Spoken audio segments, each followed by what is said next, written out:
श्वेता सिंह और सीधे लद्दाख से आप देख रहे हैं खबरदार, क्योंकि देश में बाकी चीजों के साथ साथ लद्दाख में लाइन ऑफ एक्चुअल कंट्रोल पर जो कुछ चल रहा है उस पर नजर रखना उतना ही जरूरी है। यहां की रिपोर्ट हम आपको दिखाएंगे, लेकिन उससे पहले सबसे पहले खबरदार में रोज की परंपरा के हिसाब से हम आपको दिखाते हैं खबरदार के लेंस से आज किन खबरों को किस तरीके से हम परख कर आपके सामने रखने वाले हैं। सबसे पहली जो खबर जिसे हम खबरदार के लेंस से परखेंगे वो हम आपको बता देते हैं।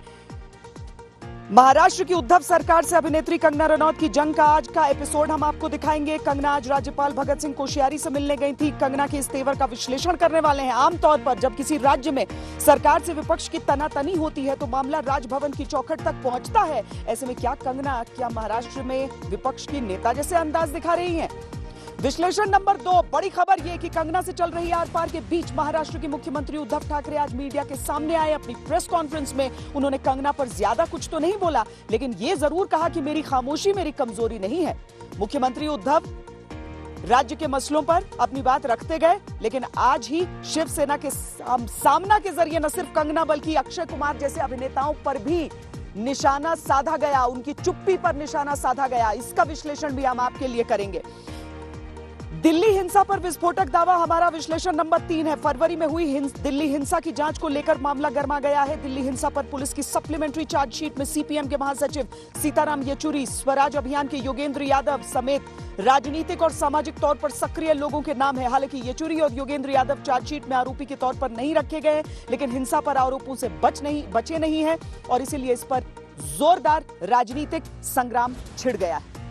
मैंने आपसे चीन बॉर्डर के माहौल को बताने का वादा किया है। आज मैं आपको चीन को सबक सिखाने वाले सीक्रेट सैनिकों के गांव से एक स्पेशल रिपोर्ट दिखाने वाली हूं। थोड़ी देर में आप टीवी पर स्पेशल फ्रंटियर फोर्स के जवानों का पहला इंटरव्यू देखेंगे।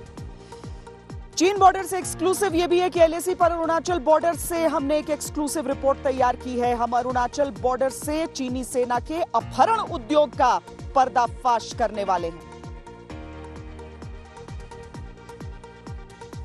लेकिन खबरदार में सबसे पहले हम कंगना रनौत के तेवरों से उठे घमासान की बात करेंगे। कंगना रनौत आज महाराष्ट्र के राज्यपाल भगत सिंह कोश्यारी से मिलने गई। कल ही यह तय हो गया था कि शाम 4:30 बजे उनकी मुलाकात होगी, तो आज वहां पर पहुंची। किस तरीके से उद्धव ठाकरे सरकार ने उनके साथ तमाम चीजें की हैं, क्या ज्यादतियां उनके साथ की हैं, उस पर वहां पर उनकी बातचीत हुई। कंगना रनौत जब बाहर निकल कर आई तो उन्होंने राज्यपाल की तुलना राज्य के गार्जियन के तौर पर कर दी और साथ ही यह भी कहा कि जो राज्य की निर्वाचित सरकार है वो तो बीजेपी के एजेंट के तौर पर उन्हें देख रही है। लेकिन संजय राउत भी पीछे नहीं रहे। संजय राउत ने कंगना की राज्यपाल से मुलाकात से पहले और मुलाकात के बाद प्रेस कॉन्फ्रेंस की और बीजेपी पर भी निशाना साधा।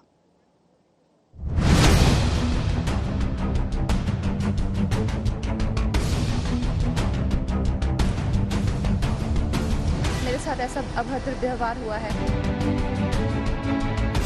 जो बात आप कर रहे हो उसकी नोटिंग हो रही है, हमारे मन में बात कह रही है, चुभ रही है।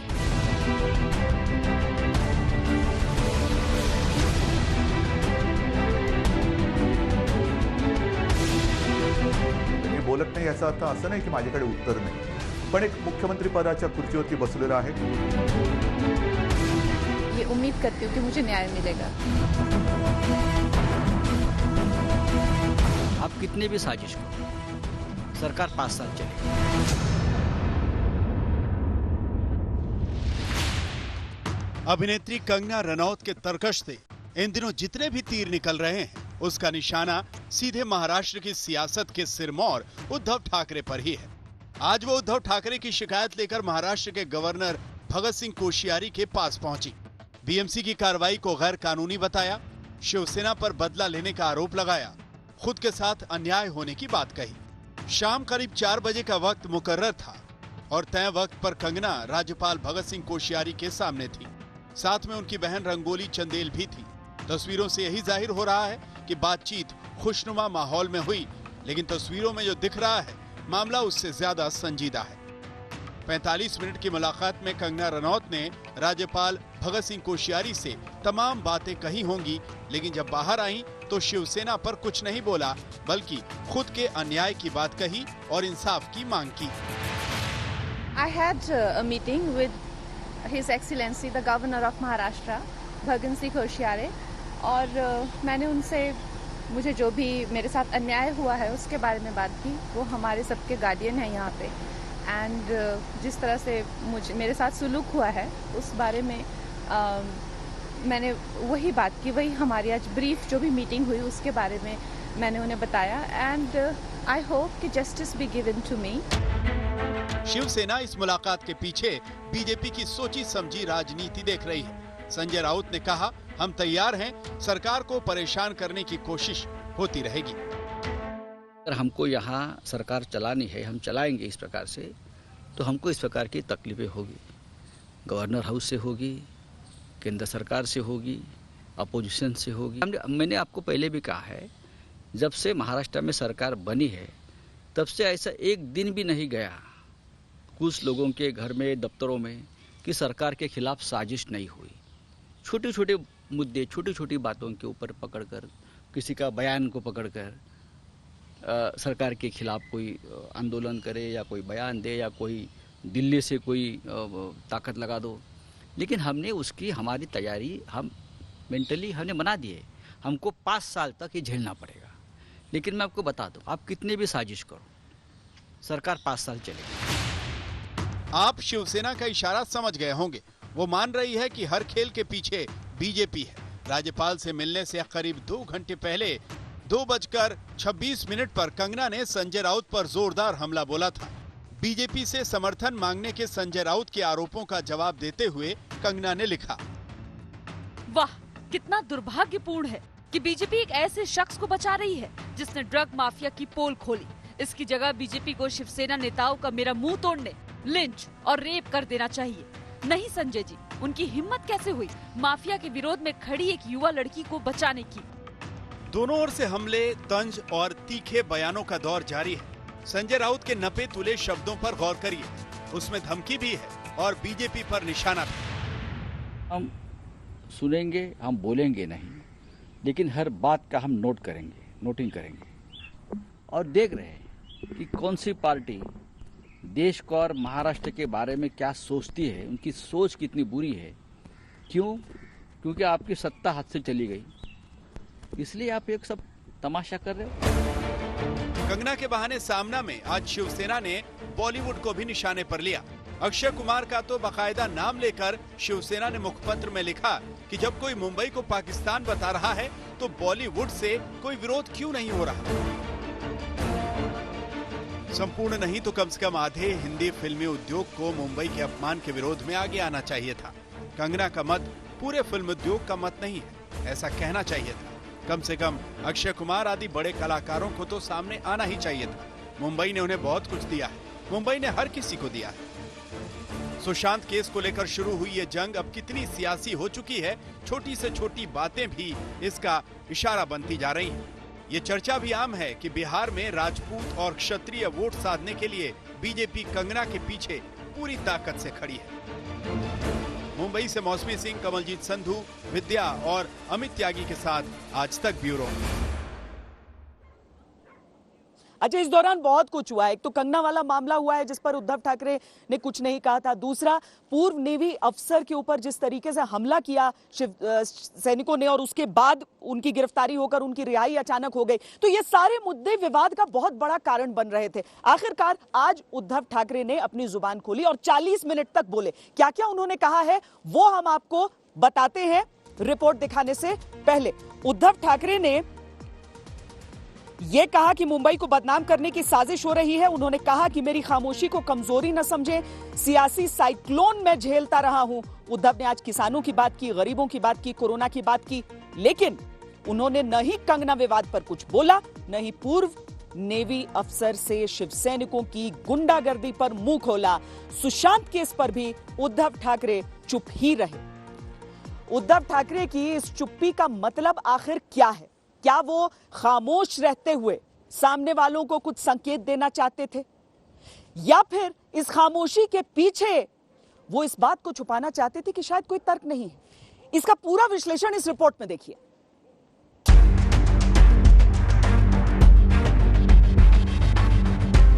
अब वो शिवसेना का विषय नहीं है, वो बीएमसी का विषय है।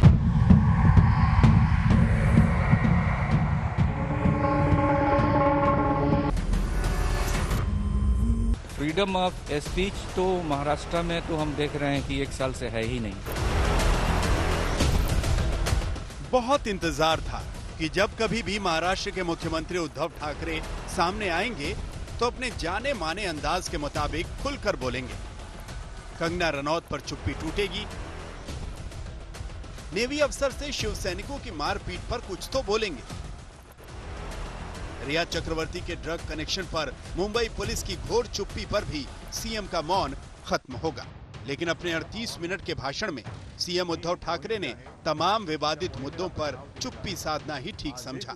हालांकि इशारों और संकेत की भाषा में ये बोल गए कि जो हो रहा है वो महाराष्ट्र को बदनाम करने की साजिश है और कोरी राजनीति से ज्यादा कुछ नहीं। पण राजकारणाबद्दल आणि एकूणच महाराष्ट्राच्या बदनामीचा जो काही डाव आखला जातोय त्याच्याबद्दल एकदा मात्र मी जरूर मुख्यमंत्री पदाचा मास्क हा थोडा वेळ बाजूला ठेवून आपल्याशी बोलणार आहे। त्यातले सुद्धा धोके आणि एकूण ज्या काही गोष्टी आहेत त्या आपल्यासमोर मी नक्की मांडणार आहे। मी बोलत नाही याचा अर्थ असं नाही की माझ्याकडे उत्तर नाही, पण एक मुख्यमंत्री पदाच्या खुर्चीवरती बसलेला आहे, त्याला साजेसं काम आपल्याला करावं लागते। एकूण महाराष्ट्रामध्ये सगळं काही वातात झालेले आहे असं नाहीये। उद्धव ने बता दिया कि उनकी खामोशी को कमजोरी न समझें, वो बोलेंगे जरूर, लेकिन अभी मुख्यमंत्री के लिए कोरोना ज्यादा जरूरी है। मराठा आरक्षण पर लोगों को समझाना है, किसानों की समस्या से सरकार को सामना करना है। महाराष्ट्र सरकार याही प्रतिकूल परिस्थितीमध्ये मग ते पूर्व विदर्भातील पूर परिस्थिती असेल, निसर्ग चक्रीवादळाचा फटका असेल, मधल्या काळात अघोषित एक वादळ मुंबईमध्ये येऊन गेलं म्हणजे निसर्गाचं। उद्धव ठाकरे ने वक्त पर जवाब देने की बात कहकर पल्ला झाड़ लिया, लेकिन उन्होंने शिवसेना को खुली छूट दे दी है। सामना के संपादकीय का पन्ना इसका सबूत है। सामना में जो लिखा गया है वो देखिए और समझिए कि शिवसेना क्या बोल रही है और कहां पहुंचने की कोशिश कर रही है। एक अभिनेत्री मुंबई में बैठकर महाराष्ट्र के मुख्यमंत्री के प्रति तू तड़ाक की भाषा बोलती है, उस पर महाराष्ट्र की जनता द्वारा कोई प्रतिक्रिया नहीं दी जाती है। अवैध निर्माण पर हथौड़ा चला तो राम मंदिर बताकर ड्रामा किया। मुंबई को पाकिस्तान कहना और अवैध निर्माण की सर्जिकल स्ट्राइक पर छाती पीटना, ये कैसा खेल? दरअसल सामना में कंगना के विवादित बयान को लेकर शिवसेना ने बड़ी राजनीतिक चाल चली है। कंगना ने मुंबई को पाकिस्तान कहा, बीएमसी को बाबर कहा और अब शिवसेना ने इसे महाराष्ट्र की अस्मिता से जोड़ दिया है। उद्धव ठाकरे को बोले गए तू तड़ाक की भाषा को भी मुंबई की प्रतिष्ठा से जोड़ा गया। सामना में लिखा गया, लोगों को ध्यान रखना चाहिए कि महाराष्ट्र की कमान ठाकरे के हाथ में है। ठाकरे महाराष्ट्र के स्वाभिमान का ब्रांड है। जिस दिन ब्रांड ठाकरे का पतन होगा उस दिन से मुंबई का पतन होना शुरू हो जाएगा। शिवसेना ने एक तीर से दो निशाना साधा। पहला ये कि कंगना के बयान से आम मराठी की भावनाओं को ठेस पहुंची है, तो दूसरा ये कि उसके पीछे कोई और नहीं बीजेपी है, जो उसके सत्ता में आने के बाद बुरी तरह जली भुनी बैठी है।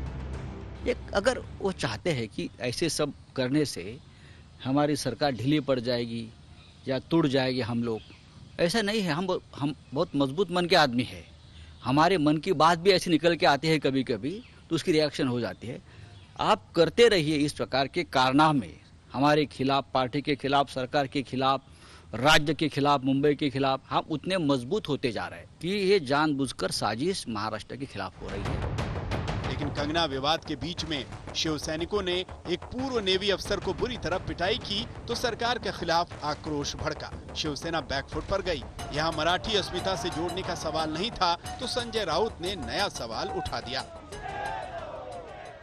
इस देश में बहुत से राज्यों में इस प्रकार के हमले एक सर्विसमैन पर हो गए हैं, हत्या भी हो गई है। कितने लोगों के साथ, उनके परिवार के साथ देश के रक्षा मंत्री ने बात की है, आप मुझे बताइए। लेकिन महाराष्ट्र की राजनीति अलग है। हमने सरकार बनाई है, बीजेपी को लगता है कि उनका ऊपर हमने हमला किया है, ऐसी प्रकार की सरकार बनाकर, तो हमको किसी भी कोने से, किसी भी मार्ग से हमको भी तकलीफ देने के लिए अगर कोई सत्ता का, पदों का इस्तेमाल करता है तो हम भी उनका स्वागत करते हैं। Retired naval officer Madan Sharma पर हमला करने वाले 6 के 6 शिवसैनिकों को पुलिस स्टेशन में ही जमानत हो गई।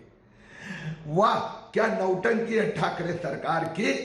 वहां पत्रकार को 4-4 दिन जमानत नहीं होती और यहां पर वाह रे ठाकरे सरकार। शिवसेना इस पूरे विवाद को राजनीति के चश्मे से देख रही है। यही वजह है कि उद्धव ने आरोपों का जवाब मराठा आरक्षण, कोरोना और किसानों के मुद्दे पर जवाब देकर दिया। ऐसा करके शिवसेना अपने परंपरागत वोटरों को भले साध रही हो, लेकिन इससे क्या उसके कार्यकर्ताओं पर लगे गुंडागर्दी के आरोप धुल जाएंगे? मुंबई से मौसमी सिंह, कमलजीत संधू, विद्या और अमित त्यागी के साथ आज तक ब्यूरो। बाकी सारी चीजें एक तरफ हैं, लेकिन एक रिटायर्ड नौसेना के अधिकारी की पिटाई के मामले में यह चुप्पी जरा सी चुप गई। हालांकि शिवसेना की तरफ से कहा जा रहा है कि कार्रवाई तो की गई है, लेकिन आप इन दो पक्षों की बातों को सुनिए, उससे आपको बेहतर समझ आएगा। संजय राउत जी जो है, जो चाहे किसी को बोल सकते हैं। उद्धव ठाकरे जी किसी को चाहे वो बोल रहे हैं, बाकी कोई नहीं बोले। ये है महाराष्ट्र का freedom of speech. Sanjay Raut ji, आप जो बोल रहे हैं कि जो आपके गुंडे जो किए हैं वो ठीक किए हुए हैं, और ये बात चीफ मिनिस्टर उद्धव ठाकरे जी आप सुन रहे हैं मेरे बात को, तो आप दोनों में से कोई भी एक आदमी, मेरे आंख अगर ठीक नहीं होता है तो अपना आंख दान दे दीजिएगा मेरे को प्लीज। हमने तो डिनाई नहीं किया कि हमारे लोग हैं, हमारे वो कार्यकर्ता है, शाखा प्रमुख है दो, तुरंत उसको हमने कार्रवाई की, अरेस्ट किया है, कानूनन कार्रवाई की है, पकड़ा गया उनको। अब उसकी राजनीति मत करिए, हो गया है। तो हम ये नहीं चाहते कि हमारे मुंबई में, हमारे महाराष्ट्र में इस प्रकार के हादसे बार बार हो, लेकिन आप ये भी नहीं भूलना चाहिए कि आपने लोगों को प्रोवोक क्यों किया। ये लोगों की एक मानसिकता होती है। संजय राउत जी, आप अपने जबान पर थोड़ा कंट्रोल कीजिए। आप कंगना जी को भी बहुत बुरे भले बोल चुके हैं, मीडिया को भी बहुत बुरे भले बोल चुके हैं। आप जो बोलते हैं क्या वही सही है? आप मेरे ऊपर भी बोल रहे हैं कि मैं जो किया हूं वो गलत किया हूं मैं, और जो आपके सेना मारे हुए हैं वो ठीक किए हुए हैं। तमीज आना चाहिए आपको राउत जी। आपके देख करके आपका बच्चा भी आपका संस्कार ले रहा होगा, और वो इसी तरह से निकलेगा। माता पिता का जो संस्कार होती है वो बेटे में जाता है, और बेटा जो बात करता है, जिस तरह का उसका संस्कार होता है, उसका बैकग्राउंड, उसका परिवार, दादा परदादा के ऊपर असर होती है। तो प्लीज कृपया करके इस तरह का व्यवहार मत करो मीडिया में। आप अपना संस्कार ठीक करो ताकि आपका बेटा आगे चल करके आपका इज्जत रख सके। देखो, क्रिटिसाइज तो करना उनका अधिकार है, चाहे कोई एक्स नेवी ऑफिसर हो, चाहे पत्रकार हो, चाहे अपोजिशन के हमारे साथी हो, वो तो हम मानते हैं, मानना भी चाहिए। हम भी करते हैं, हमने भी किया है, हमने जरूर किया है, करते भी रहेंगे। हमारे ऊपर क्रिटिसाइज करता है, हमारे काम के ऊपर, हमारे जो पॉलिसीज है या हमसे कोई गलती होती है तो जरूर करना चाहिए। यही मार पिटाई क्यों फिर इस तरह का रिएक्शन? तो बात ऐसी है कि ये मार पिटाई तो हमने नहीं किसी को बोला कि आप मार पिटाई करो। एक स्पॉन्टेनियसली कुछ लोग जाकर करते हैं, तो हमने तुरंत, अगर हमारी सरकार है, रिग्रेटेबल है, हम मानते हैं रिग्रेटेबल है ये इंसिडेंट। नहीं, जिसने किया है अभी रिग्रेटेबल है, तो अभी देखो कि कार्टूनिस्ट बाला साहब ठाकरे की पार्टी में ऐसी असहिष्णुता कि वो एक कार्टून पर इस तरीके से बिफर जाए, और वो भी एक पूर्व सैनिक हिंदुस्तान का। बहरहाल, दिल्ली में जो दंगे हुए थे इस साल फरवरी में, उसकी जांच चल रही थी। सप्लीमेंट्री चार्जशीट आज जब सामने आई, जब वो दाखिल की गई है, उसके बाद सियासी भूचाल आ गया है, और उंगलियां ये उठाई जा रही हैं कि जो लोग थे, जो दोषी थे, उन पर नहीं कार्रवाई हुई, बल्कि अपनी राजनीतिक रंजिश निकालने का तरीका इसे अब बनाया जा रहा है। आप खुद फैसला लीजिए। हम हाइलाइट्स आपको दिखा देते हैं इस चार्जशीट की।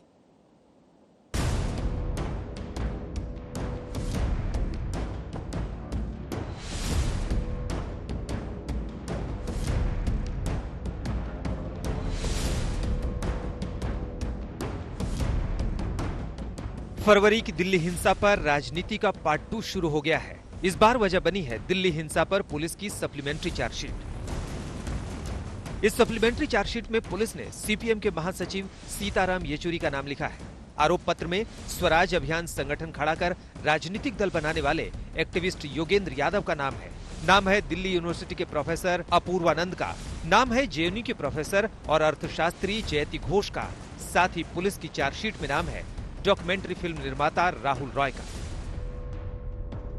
हालांकि दिल्ली पुलिस ने साफ किया है कि येचुरी, योगेंद्र यादव और जयति घोष आरोपी नहीं है, लेकिन चार्जशीट में उनका नाम आना ही राजनीतिक तूफान को खड़ा कर गया है। फरवरी में जब दिल्ली की हिंसा हुई तब सीए विरोधी हंगामा पूरे देश में हो रहा था। दिल्ली में चुनाव का माहौल भी गर्म था और इसी सब के बीच अमेरिका के राष्ट्रपति डोनाल्ड ट्रंप भारत आए थे और उनके दौरे के दौरान ही दिल्ली हिंसा से दो चार हुई थी।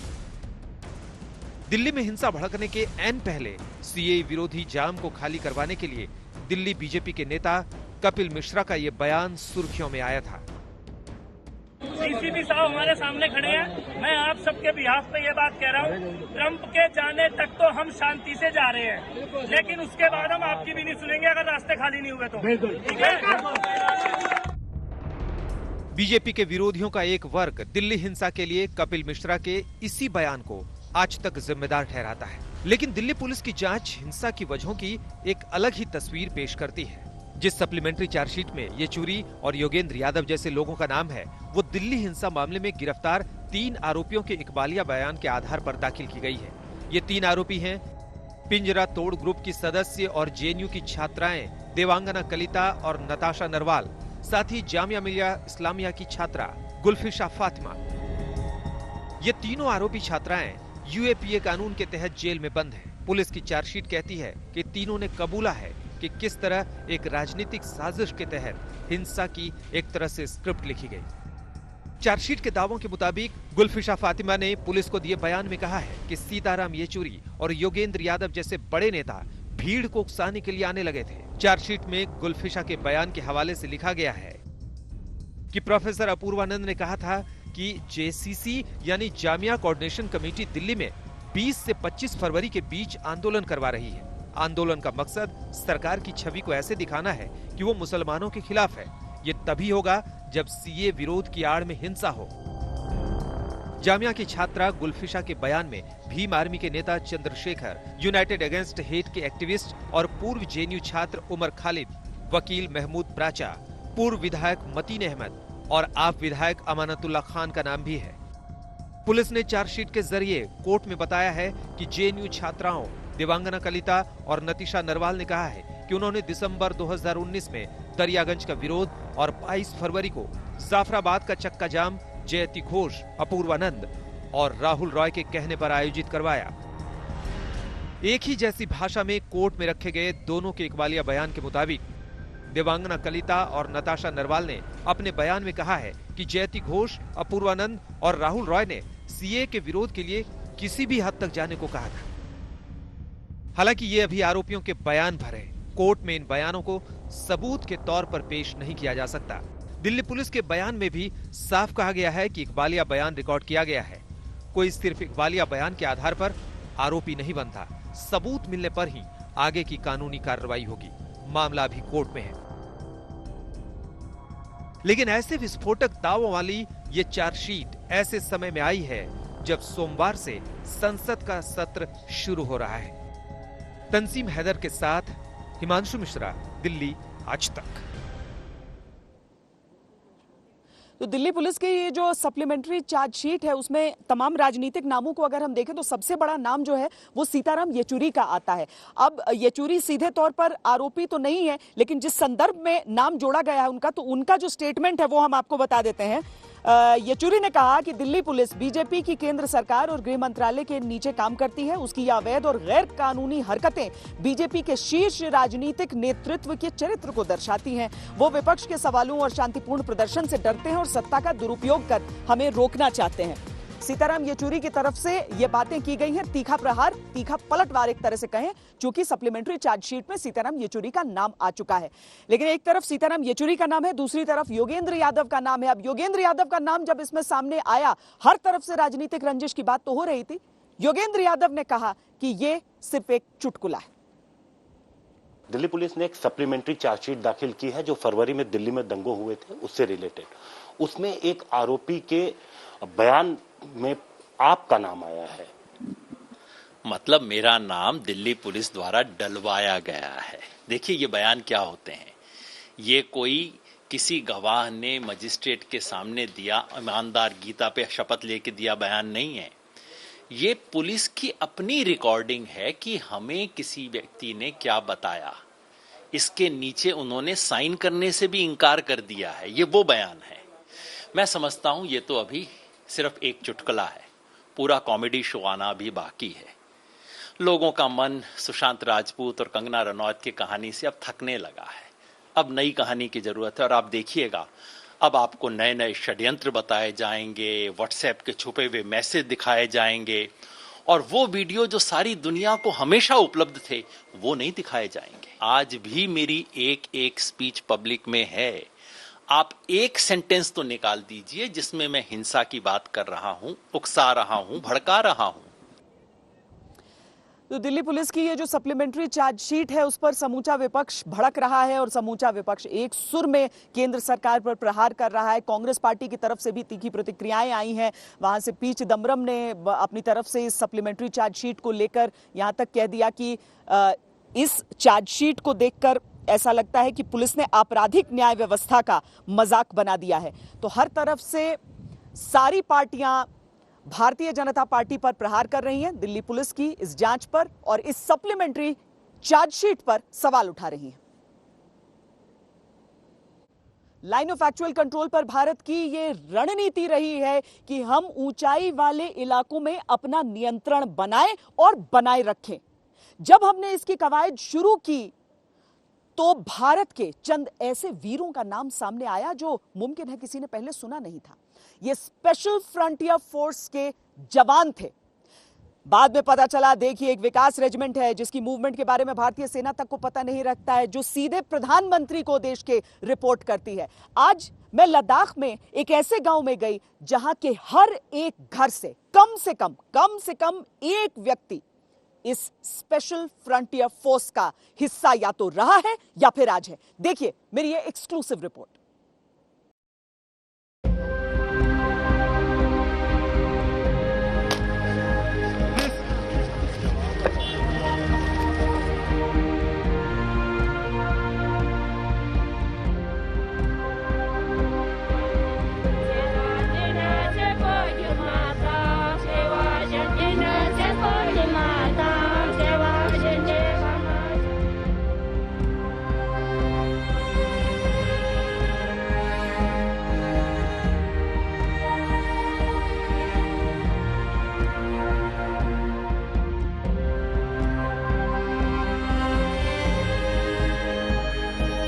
दशकों से जो वीर अनजान रहे, गुमनाम रहे, स्पेशल फ्रंटियर फोर्स की वीरता की जो गाथाएं दुनिया में अनसुनी रही, अब सबके सामने आ रही हैं एक एक करके। बहुत सारे कारण हैं इसके, क्योंकि जो पराक्रम यहां देखने के लिए मिला है ईस्टर्न लद्दाख में, उससे पहले कई बार ये अपना पराक्रम दिखा चुके हैं। लेकिन मुमकिन है कि इस दफा जो सरकार की नीति है वो भी बदल रही है, इसीलिए ये कहानी हमारे सामने है। और आज हम आपको अगलिंग नाम के एक गांव में लेकर आए हैं लद्दाख के, जहां के हर घर से कम एक व्यक्ति स्पेशल फ्रंटियर फोर्स का हिस्सा है।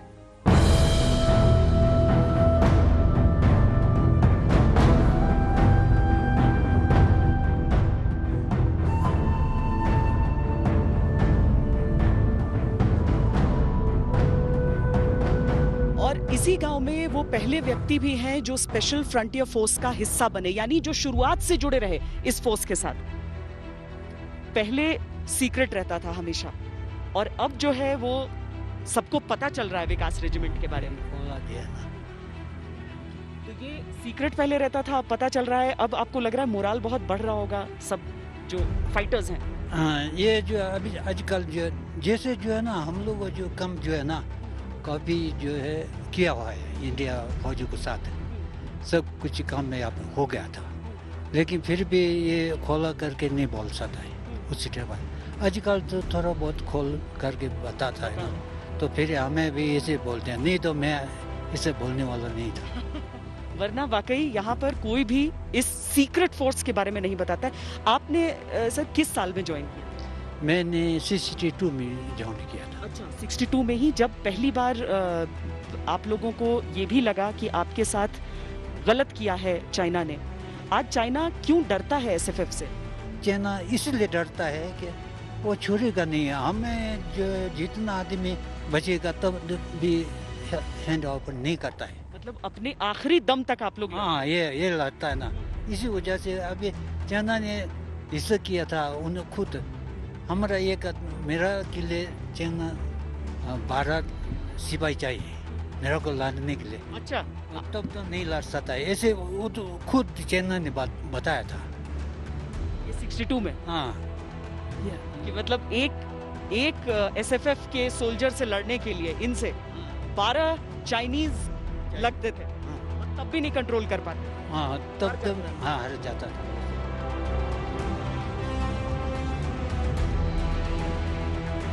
आप भी एसएफएफ में रहे? हाँ जी। किस साल से? मैं 82 से मैं भर्ती हुआ था, तो उसके बाद में बेसिक ख़त्म होने यहाँ ग्लेशियर में जो पाकिस्तान साथ में सियाचिन ग्लेशियर में, तो मैं टॉप में तो नहीं पहुँचा, मैं छोटा था, मैं 21 साल का था।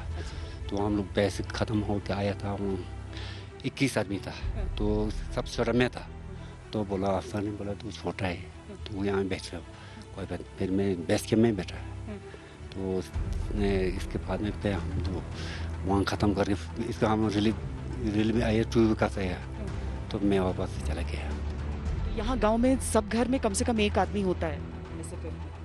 हाँ, ज़्यादा है सभी। बच्चे वगैरह जाना चाहते हैं फौज में? इसमें बच्चे हैं, मेरे बच्चे 3 है, अभी 3 है। कहाँ उनको फौज में डालेंगे आप? ऐसे में है, अभी है एसएफएफ में है। अच्छा।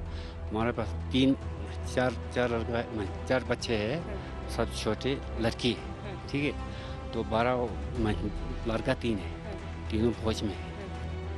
आपने जब ज्वाइन किया था तब एसएफएफ और अब जैसा है वहाँ पर फैसिलिटी है, ट्रेनिंग है, उसमें बदलाव आया है, उसमें चेंज आया है?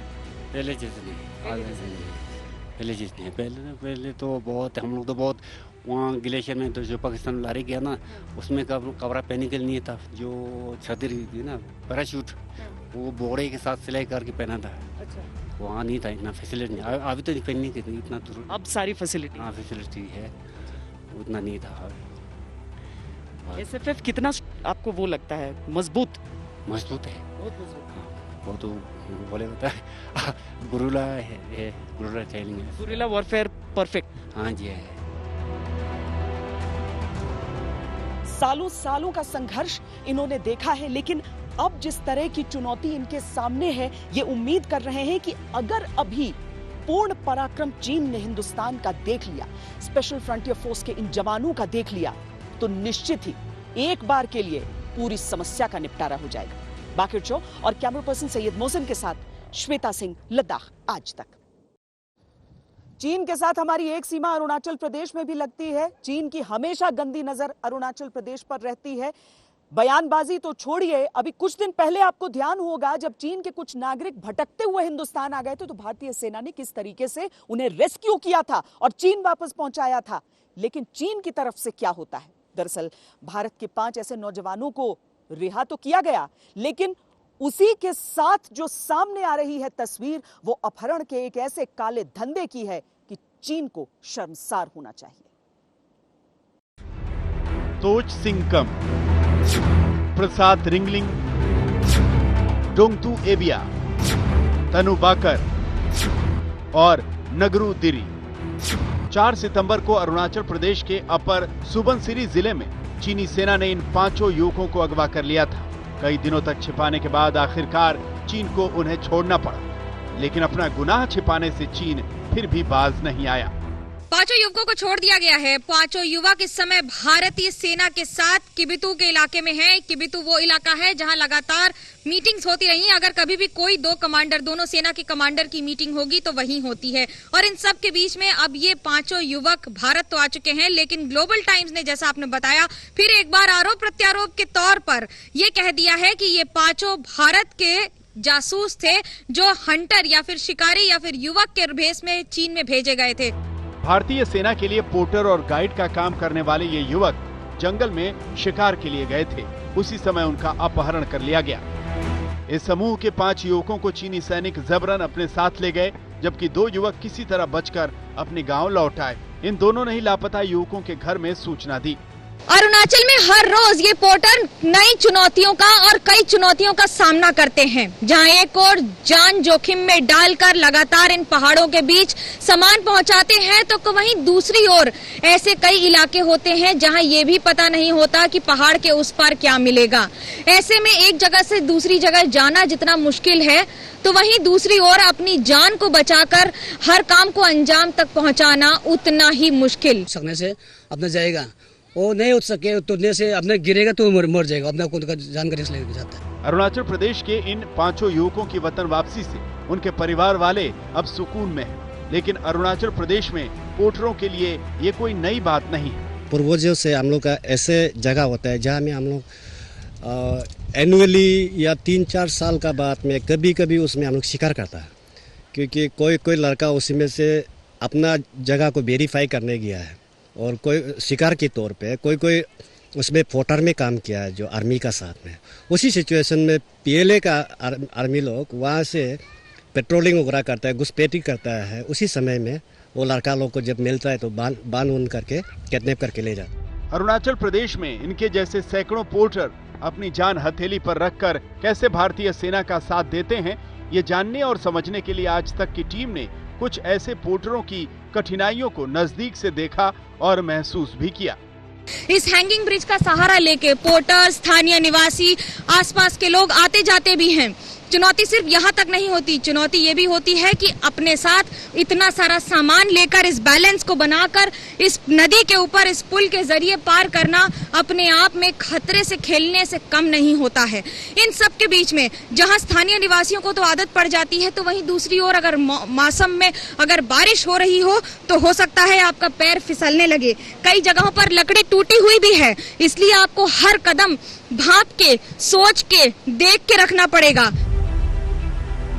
झूलते हुए इस जर्जर लकड़ी के पुल को पार करना किसी एडवेंचर से कम नहीं लगता, लेकिन अरुणाचल प्रदेश के लोगों और खास तौर पर पोर्टरों को रोज ऐसे ही अपनी जान जोखिम में डालकर अपने काम को अंजाम देना पड़ता है।